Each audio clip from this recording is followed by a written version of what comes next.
Hey everyone, the Wagon Wheel of Wisdom here. Please like, share, and subscribe, and hit the bell notifications down below if you haven't already. Good morning, folks. Welcome back to another episode of the Wagon Wheel of Wisdom. As you can hear, the dog snoring in the background here. Behind me, as usual, the beautiful wagon wheel, and hopefully some wisdom up here. Wanted to talk about a topic that is continuously kind of plaguing me, and I'm going to warn some of you it might be triggering, as this is a very visceral response I have to these, looping thoughts about my former partner and what I'm doing in learning to move on from that. But before I talk about that, I wanted to talk about what I would deem an incredible success last night. As you guys have known, and I've been talking to a few other people in the comments section, and they've been responding about the energy recently, just things that they're feeling and how it mirrors or matches up with kind of some of the things I'm going through, the impulse to reach out, just heavy sadness, anger, frustration, all of the things that are part of this, detox that we are going through as this process evolves on. So last night, though, on an incredibly positive note, I had an incredible connection with my little man, my son. And to give a little backstory about this, and I've talked about this a little bit, but maybe I just kind of want to get you up to speed here a little bit as to where I sit with this. So I grew up in a Catholic family, demanded to go to church, demanded to go to what they called, I think, catechism, which was nothing more than Sunday school. So you had Jesus before you had Jesus when you were in church. And then I just got to a point at the age of 18 that I just said to my mom, I don't get it. I feel afraid and fearful when I'm actually in church. And the other aspect was it always seemed so dark. Granted, we had a great priest who had incredible sermons, very, what's the word I'm looking for? Very relative to the times of today, and he had great messages. It just looked like somebody who was truly up there speaking through God. But of course, throughout the rest of the church service, it was just the holy, holy, the chanting and all of that stuff. And again, just to me, it felt incredibly dark. Fast forward to when I meet my now ex-wife. She is an enrolled Native American tribal member. Her grandma was full-blooded Ojibwa from northern Wisconsin, and I was not necessarily immersed because while her grandma was still connected, she also had a very deep Lutheran background as well. So she was kind of, in the spiritual realm and also in the Christianity realm as well. And I didn't make the connection back then to the two, but it's irrelevant at this point in time. And as I began to just take it upon myself to learn about Native American backgrounds, the weird thing was I felt more connected to that within a year's time than I did 18 years' time of being surrounded by the Catholic Church. And one day what really connected me was when they had a ceremony for her grandma whose health had really deteriorated. I think she fell and broke her hip, had a stroke, like she really went downhill fast. And they had a drum session, which blew me away. And we all sat around, listen to them do their ceremony, the Native American songs, which were, impactful. I didn't know what the hell they're saying at all, but I could just feel the energy. And what really connected to me mostly was when the man that was leading the ceremony spoke to all of us, because there were white people there like myself that just, just not much of a background, but still part of the family and wanted to be there. And he began to talk about how, her name was Grandma Emmy, I'll just say it, how she was Lutheran, but also where her soul comes from. And he would tell us how it comes from what we call the Milky Way. And it was the first time I'd ever heard anybody talk about what a soul's journey is and all of the energy that's surrounding that. So needless to say, I have an enrolled tribal member ex-wife, and my son is also part of this tribe as well, he's enrolled too. So moving on with this whole energy thing, last night before bed, and I have talked about this in other videos, we embrace. We always give each other a hug. It's been our thing since he was little, and he would run up to me and he would go, ah, and lean his head right into my forehead, like our third eye chakras were meeting. And I could feel this amazing, warm, lovable energy. And so last night, he was just about to go to bed. We gave the hug, and I kind of pulled back a little bit, and he pulls me right back in. And I just look at the expression on his face, and it reminded me so much of my partner. So when we did stop the embrace, I leaned back a little bit, and I'm like, buddy, tell me what's going on. And he looks at me and he goes, I can't explain it. And I said, try, give it a shot. And he goes, I feel something. And I go, you feel something when you hug me, or you feel something when you hug everybody? And he goes, no, I feel something when I hug you. He goes, and he explained it like he feels enveloped. He didn't use that word, but he just feels like there's just this warm energy, this, what I could only describe as, I suppose, unconditional love, because I too am, even when I met her, that bond, that energy that I felt when we embraced, it is identical to that when I embraced my son. It's just this warmth, this love, whatever it is, this energy that we have. Nothing touches it.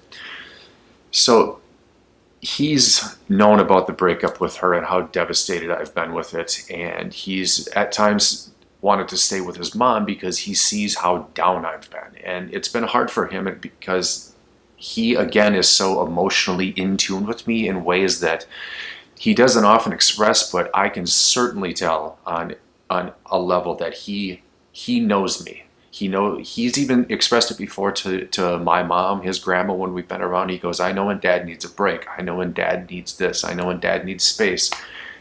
Like, and this is a 9 or 10-year-old speaking like he's an adult at this point, which is incredibly fascinating. But when he's talking about things like this, I shut up and listen, because he's got wisdom, and it's truly incredible.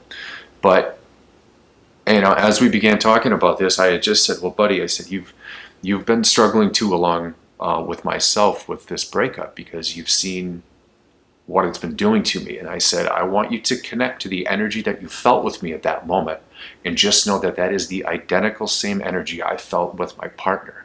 And I said, that has been the hardest component about losing her, is that love, that essence, that just undeniable connection to something and someone I've never felt before. And I even went back in time, and I had said, I had never felt this. And I said, I don't mean any disrespect, but with your mom.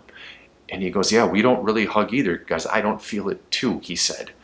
So there's an example as to how we crossed over something last night that was very beautiful, because we even talked a little bit more about it this morning. And to finally be able to connect to him so he knows what dad is going through, but also the lesson behind it. Because I had said, with this energy, with this power, and I said, this is what adults say, and this is an expression, with great power comes great responsibility. And he's like, well, what do you mean by that? I said, well, as you've noticed, this sort of loving energy doesn't happen with everybody. In fact, it happens with very few people. But when you know and feel the connection, you know and feel the connection. And he's like, yes. And I had said, there's one thing that you need to be very careful of with this. And I said, you had asked me last night about my ex, I'm not going to say her name, but the person that was suffering from narcissistic personality disorder in a bad way. And I mean a bad way.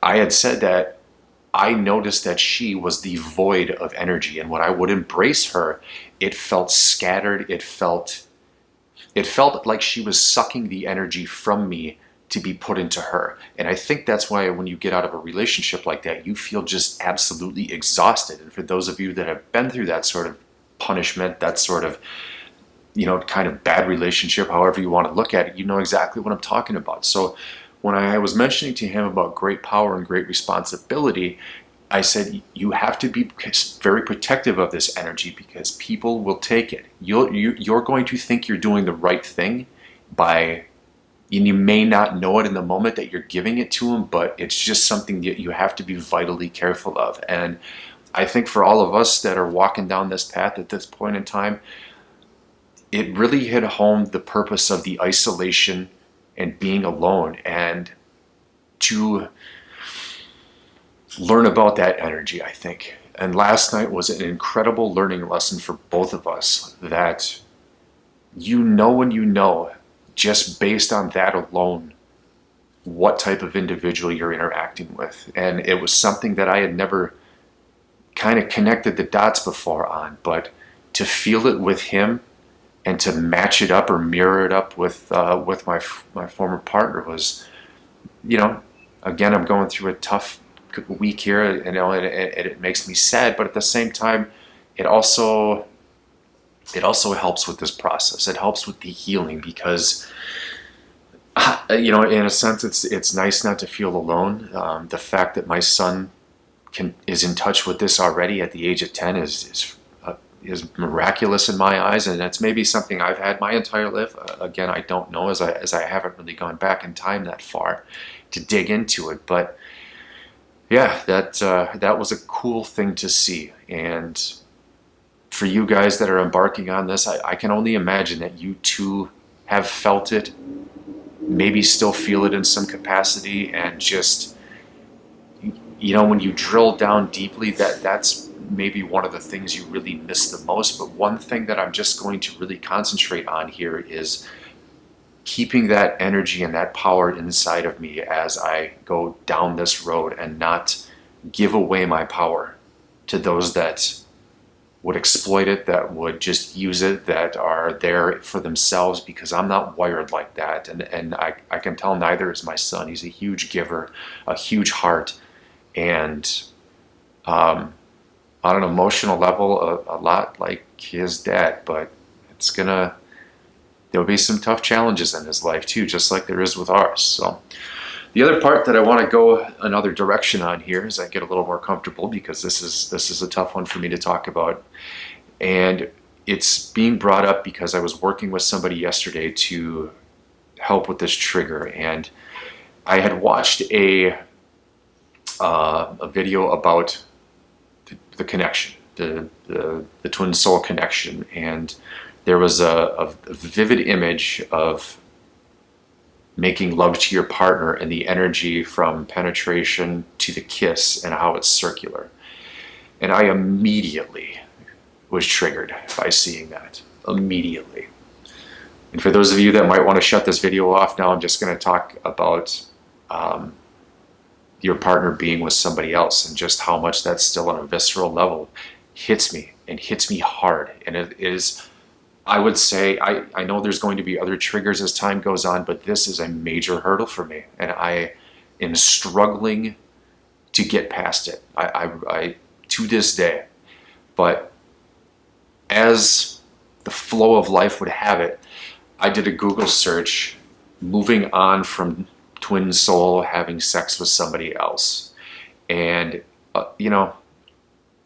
there is sure a lot of bullshit out there about this journey. And and I'll just talk about how, if you're remaining celibate, your flame is remaining celibate, or they're doing exactly what you're doing. Get the fuck out of here with that stuff. Seriously, try not to pay attention to that, because it's a blatant lie. And all you have to do is go through the comments section of any episode that I've talked about this in, or other people have, to know that that's not even remotely true. That might be true for them, but that doesn't make it remotely true for anybody else. The realization is, people that are in this 3D matrix, like our masculine, are cut from a different cloth when it comes to this stuff. And some of them only know how to move on from person to person because they feel that they think they can find love through that person. And the reason I'm going to say that is because I looked in the mirror and did the mirror exercise and found that that was exactly the case for me before. And so there's obviously a trigger that is from me that is involved with this. And that's the hard part. But as I did this search and I was kind of going through stuff and just scrolling, the screen stopped on something that was interesting. Triggers and trauma bonding and what that entails. And I'm going to post the link to that article in the description box, just so you guys can maybe take a read with that and see if it resonates, because it sure as hell resonated with me. And what it did was it took me back to the narcissistic relationship and the trauma bonding with that. And for people that have been in those relationships, you know how stuck on that person you become, because they are masterful at making you out to be the villain, even though they are the insanely toxic person. And it does talk about that toxicity and how you, when you're detoxing from it after the breakup, you feel compelled to contact them. You feel compelled to tell them that you're healing. You feel compelled to do all of the stupid things. And I don't want to say they were stupid, but all of the impulsive things that I did recently this weekend. And other people have talked about that too. So I just wanted to maintain some relevancy as I begin to, learn. And this is all learning.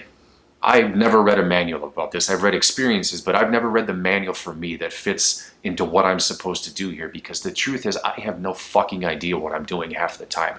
I just know what hits with me and resonates with me to implement them into my life, whether right or wrong. I'm going to discover whether it's right or wrong, but it's again just accepting what's coming at me and not doing what I've been known to do so many times in my life, and that's beat myself up for things out of my control. That has probably been something that's just absolutely detrimental, because I'm programmed to feel like I'm the flawed one, I'm at fault, this is all me. It's how I've been wired, and I need to rewire this system to accept the circumstances as is, and to be truthful. I think it's what true freedom really is about. People use that word wrongly, that I've learned, freedom. It's just being able to accept life as is, accept people for who they are, all the while you're completely loving yourself and just letting life hit you, and you deciding yes or no, good, bad. Simplifying it instead of the ego taking control, where it throws in all these other tangibles and caveats and, oh, but if I do this, then this will, all of those false kind of belief systems that we are as humans just ingrained with. And I noticed particularly, and I apologize, I'm forgetting the name of the person, as I usually like to give recognition to that, but they pointed out how they were further along in the journey and the descriptions that they have come up with about that. And that was on the last video, I think. The last one of the last two, but it's prefaced about how they feel they're further along in the journey. If you guys can find that, I highly recommend reading it, because it really opened up my eyes. And yeah, I do read all of the comments, every single one of them, because everybody's story really interests me. It does. I don't know why I take such interest in it, but I really do. Like, all of your stories really interest me, and it's fascinating to know that I've found, in a global population of 7 to 8 billion people, I've got nearly 1,000 subscribers and a very loyal following in this, who talk about their experience, and it's truly fascinating to feel connected while feeling, completely disconnected at the same time from myself a lot of the times as this journey evolves, because it's god damn, is it hard. Shit, it is so hard at times, so hard. But like last night with my little man, I tell you what, I got to be grateful, because without the hard times, you wouldn't really notice when the good times hit you. So just gonna keep plugging along here, one foot in front of the other, and yeah, I hope you guys are having a great Wednesday. Or is it Thursday? Jesus, I don't even know what date it is. It's Thursday. Sorry. Clearly losing my mind. But anyway, love you guys, and Take care.